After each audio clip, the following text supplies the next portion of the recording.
Welcome back. You're watching A Conversation with PM Lee. Now, before the break, we were talking about babies, and we had ideas which broke out of the traditional idea of a family. So with that in mind, we are going to go for another poll. If you could pick up your devices now, we are going to ask you, should non-married couples have children? Should non-married couples have children?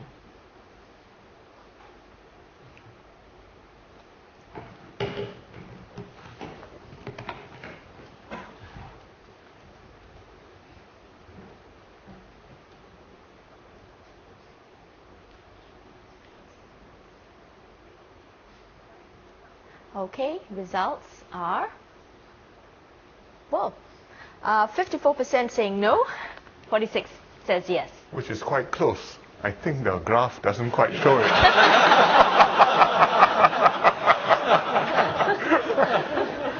It shows that attitudes gradually change, and some people will be happy, some people will not be so comfortable, and we have to progress gradually. And we have to be very careful of unintended consequences. Hi, sorry. Hi, PM. My name is Alan. I'm from Southwest CDC. Actually, just to carry on the point that Ms. Indrani brought on later, I don't think it's a case whereby singles are being penalized. It's just more the case that previous government policies were instilled to encourage, to give incentives to traditionally married couples to have more children. But I do agree that as society, as shown by the poll, as society evolves, there probably should be a need, and there probably should be a consideration for more different modes of parenthood. But at the same time, I think there's big chunk of society who are still more in the traditional mindset and mood. So I guess we probably need to move at like a graduated, calibrated pace, so that instead of a broad sweep policy, so that people gradually accept all these changes. And we probably could target this different modes of parenthoods on more of a case-by-case basis, on a more relaxed basis, maybe. No, I think as a policy, we should stick to encouraging traditional families. There will be some families who operate in different ways. We accept that. But as a norm, I think father, mother married and bringing up children has worked for us. We should be very careful not to shake the basis for that. Yes. David from SMU. If I could just follow up on the policy issue, I think norms and mindsets will take time to change. And since the TFR problem is an urgent one, while we are waiting for the mindsets and norms to evolve, I think it's pretty important to look at policies from a WOG, or whole of government or whole of society approach, and to be really very careful to say that which policies have unintended consequences of reducing well-being, of getting married, getting children, and so on. And just one very quick example, if we think about urban farming at the rooftop of HDB, the tendency is to think of it in terms of just saving land and space. It's a technical issue.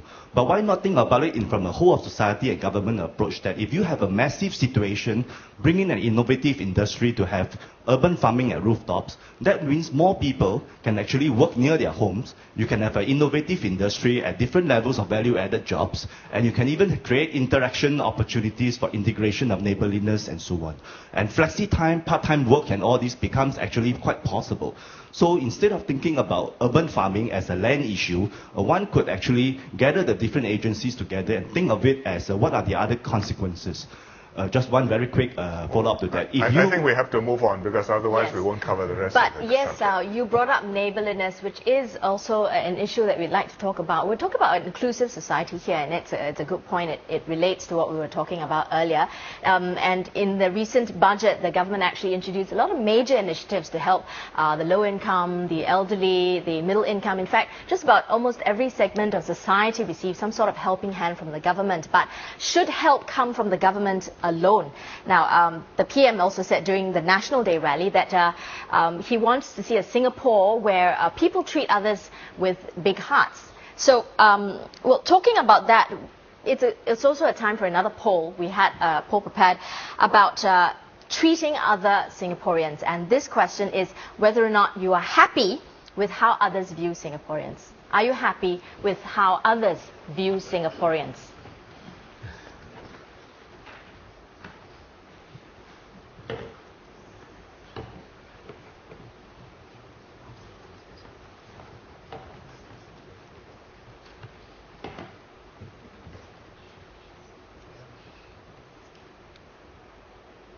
Okay, and the results? It's 52% says yes, 48% saying no. PM, you're quite widely traveled. How do others treat, view Singaporeans? Well, they're very polite with me. I think there is a lot of respect for Singapore. Our brand name is good. They associate us with being reliable, with being competent, with high standards, with cleanliness, a green city. But at the same time, although people don't say this directly to me, I know that sometimes when we're overseas, we don't always behave exactly as we ought to as Singaporeans. And we let the side down because you are not satisfied with standards overseas. You say, in Singapore, we do it much better.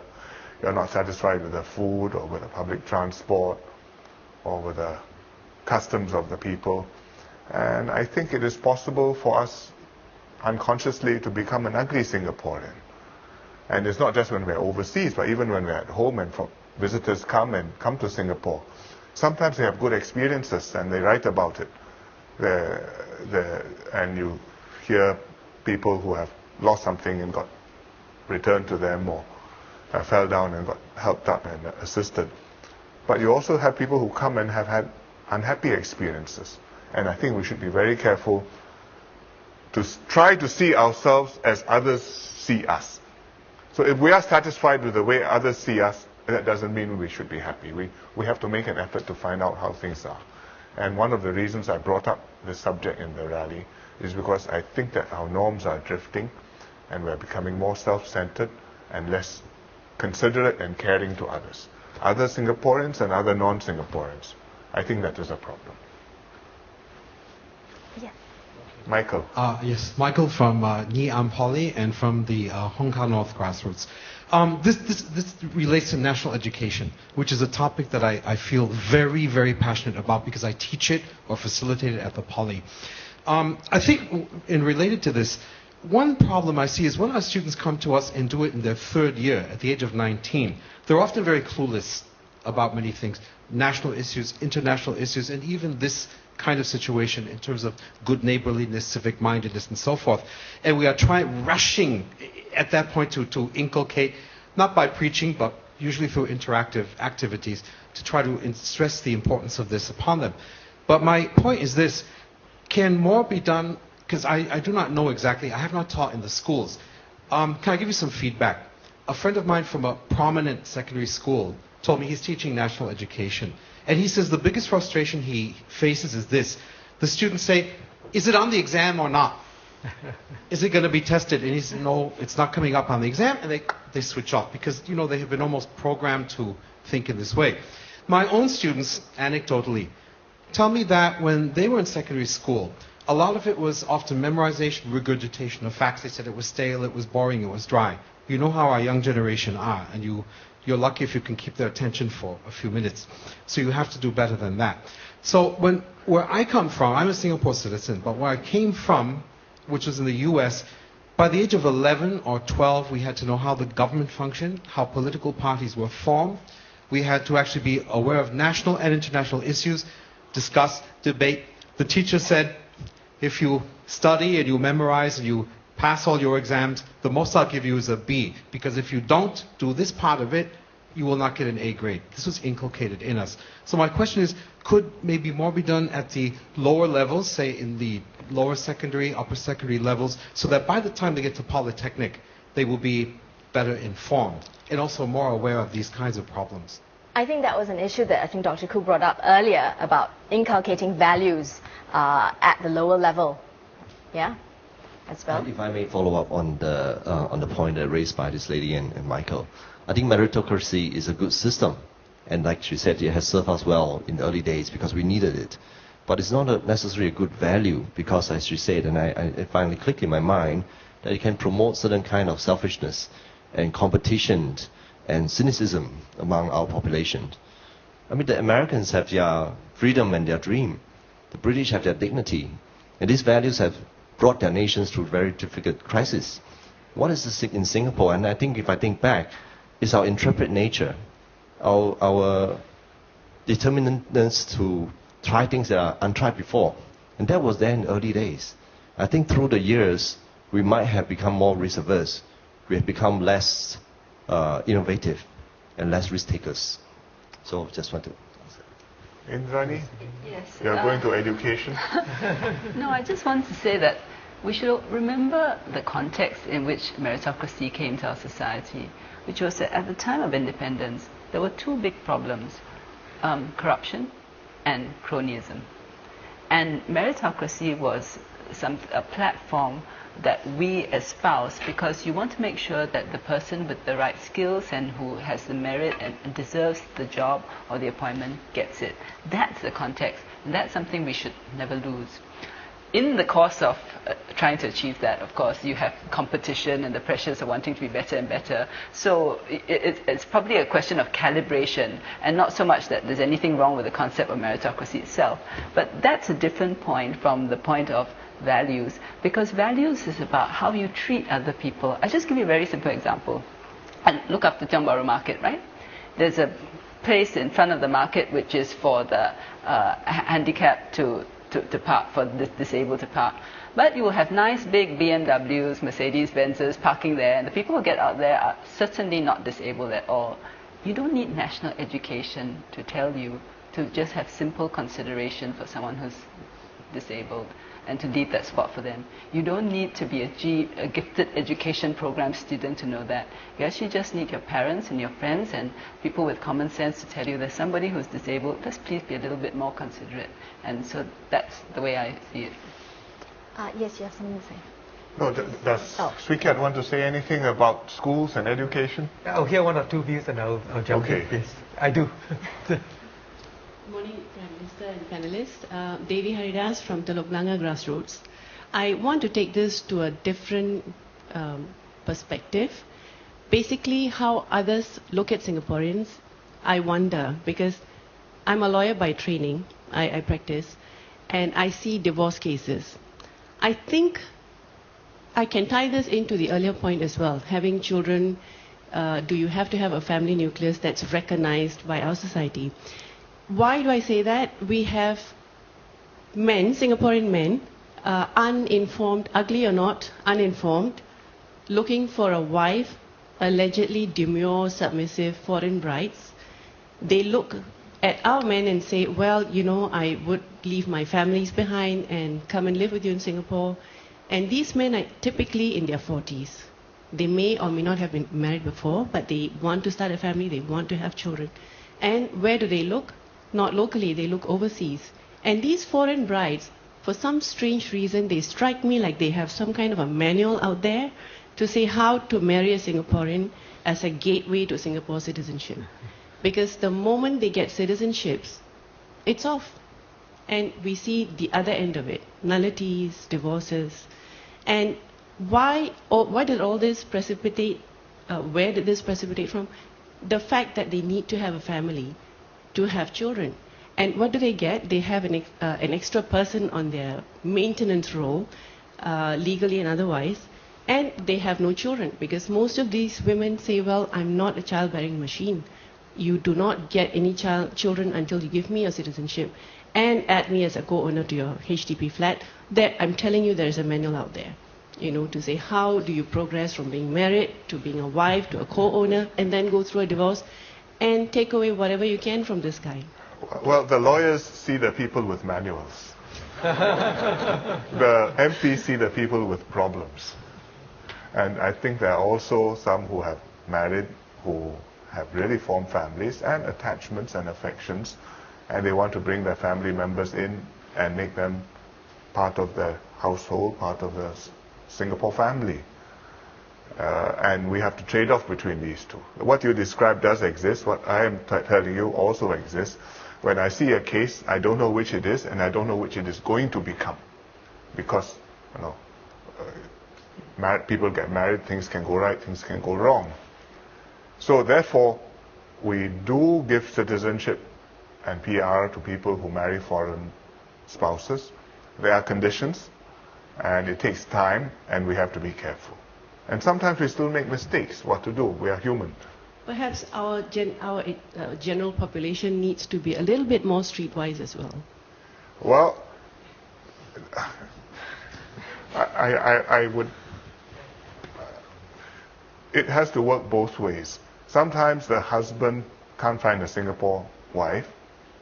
Sometimes the foreign bride is looking for a better life beyond her own country. And this is a way forward for her. So who are we to say that they are making wrong personal choices? Yeah. Hi, my name is Teh Xiong Shing. I'm a school teacher and also a grassroots leader in Woodlands CCC. My question is with regards to what Madam Devi has mentioned about these foreigners, because my own brother is married to a foreigner, and currently what they experience is that there's a sudden feeling, ground feeling or sentiments that is very anti-foreigner, or what they call xenophobic. And this is something which hasn't been felt just a few years back, 3 or 4 years back. It has been very acute just since the past 2 years ago. And my question is, probably would this be helpful in assimilating those real genuine cases, whereby they really want to come in and settle down, because sometimes they find out that they come to the right place, because Singapore is right in many places, it's very good in many places. It's just that the sentiment, is it temporary, or is the government going to do more to help? Do you think the sentiment is good? I personally, from people who I interact with, most Singaporeans do not really are still quite against too liberal immigration policies. But what is your view? My own view is they have to be here, provided they are here for a good reason. And I think it is necessary that they come here, because we all are basically immigrants ourselves 3 generations ago. So we cannot say 3 generations ago we have the right to come, we have the right to immigrate here, then now we couldn't allow another wave to come in. But what is important is we as a society, how we're going to be welcoming to new people. And it boils down a lot to, I think, how we educate our young, especially. That's what the job I'm doing as well. Yes. Yeah. Yes. Maybe it's a good time for the minister to talk about, since you mentioned educating the young, Yes. About values. Yes. I want to take up some of the points which Michael and the rest have started. I think first, I'm actually quite optimistic that things will improve. Since a year ago, when I raised this issue of character education and national education, the response has been very positive from parents, from our educators, and I've seen a whole range of very innovative practices in our schools now to engage students. So I would like to continue to encourage that, and as I mentioned at the work plan 2 days ago, that it requires conviction, and I believe that many of our school leaders have that conviction to do it. But let me also add that schools can only do so much. Several of you have raised earlier the importance of the family, and indeed the importance of starting very early, very young. So I do hope that all of us as adults realize that we are role models to our children, and that what we do, what we say, what we recognize will have a big impact. And therefore it is important for us to reflect on our own behavior and our own comments on various issues. I think if we are respectful, we are gracious, we are caring, our children will learn those values. If I can just jump in, Minister's point, when it comes to teaching values, it's not just about the schools, teachers, as well as parents, but also the community at large. Because our young are very impressionable. The schools and teachers can teach them certain values, parents can teach them a set of values, but what they see in society out there, that will have an impact on how they behave later on in the future. So for those of us among us who are not parents, who may think that or that responsibility is for the teachers or for parents only, I think we're quite mistaken. It's really up to each and every one of us. We have a role to play in espousing the right values among our young. If I could share a very extreme example, last year after I raised this issue about values education, one mother wrote to me and said that, Minister, you are going to have a very hard time. Let me share with you what happened at a shopping center a week ago.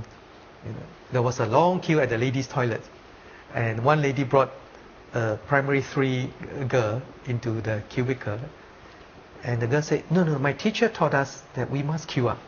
And the mother said, no, you are urgent, just go in. And then the mother said, the girl said, no, our teacher said we must queue up. And then the mother said, you either do it or I'm going to slap you. So this lady shared with me this story and said that, it is challenging unless we ourselves believe in it and we are role models. And since then, I have a flurry of letters from parents, some sharing very positive experiences, some sharing negative experiences like this. Yes, that lady at the back. I'm Rosa from, I'm a business owner of real estate agency, Shobagus Asia Private Limited. I would like to touch on making babies and education as well. Well, women should not be regarded as baby factory machine. I passed that age already. So when we talk about making babies, you must have the time, you must have the passion in order to procreate. You can't be so stressed up after work and you can't have the mind to make babies, So another thing about making babies, okay, I have grown-up children. One is 22 who's going to get married in 2 years' time perhaps, Instead of, pushing her to get married and have babies and everything, I should be telling them the beauty of having children instead of, getting the statistics.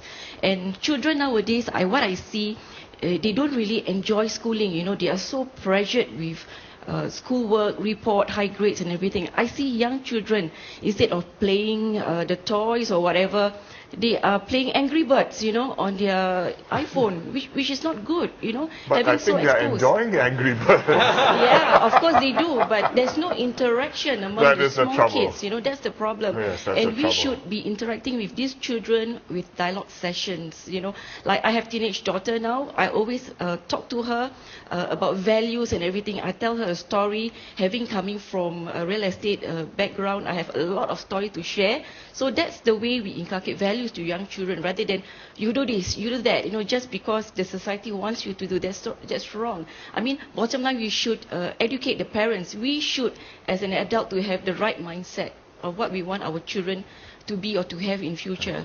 Well, picking up actually on what you were talking about, stress. I mean, that's some people have linked that to how people behave with each other, and a lot of this is, against the foreign sentiment, in Singapore. This whole xenophobia in Singapore. A lot of people are saying it's because of overcrowdedness, the stress of society.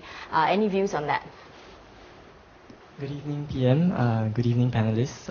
Riding on the issue of national education and this issue of immigration and foreigners, I would just like to share that I think national education is still very important in giving us the basis on which we can, discuss with the right facts and with the right understanding of our history.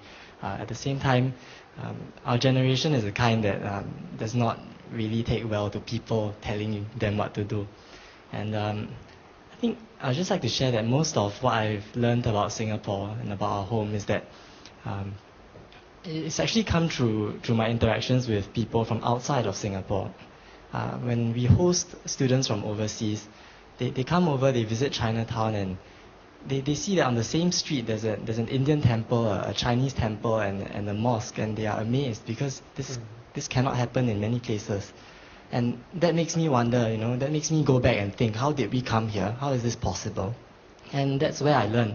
So I think maybe in schools, it would be very good to introduce some form of activities where students get to experience these interactions with people who will show them, not just tell them, why Singapore has come and been the way that it is, and how it is that we've got here. We're trying. I think we will try harder and smarter.